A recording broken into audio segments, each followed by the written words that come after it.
வழக்காடும் நானும் புதுமையான மனிதன் அல்ல. வாழ்க்கை பாதையிலே சர்வசாதாரணமாக தென்படக்கூடிய ஒரு ஜீவன் தான் நான்.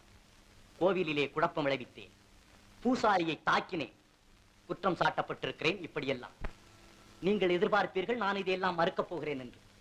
இல்லை, நிச்சயமாக இல்லை. கோவிலிலே குழப்பம் விளைவித்தேன். கோவில் கூடாது என்பதற்காக அல்ல, கோவில் கொடியவரின் கூடாரமாய் இருக்கக்கூடாது என்பதற்காக.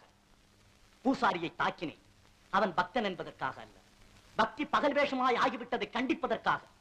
உனக்கேன் இவ்வளவு அக்கறை? உலகத்தில் யாருக்கும் இல்லாத அக்கறை என்று கேட்பீர்கள். நானே பாதிக்கப்பட்டேன், நேரடியாக பாதிக்கப்பட்டேன். சுயநலம் என்பீர்கள். என் சுயநலத்திலே பொதுநலமும் கலந்திருக்கிறது. ஆகாரத்திற்காக அழுக்கை சாப்பிட்டு தடாகத்தை சுத்தப்படுத்துகிறதே மீன். அதை போல என்னை குற்றவாளி என்கிறார்களே, இந்த குற்றவாளியின் வாழ்க்கை பாதையிலே கொஞ்ச தூரம் பின்னோக்கி நடந்து பார்த்தால் அவன் கடந்து வந்துள்ள காட்டாறு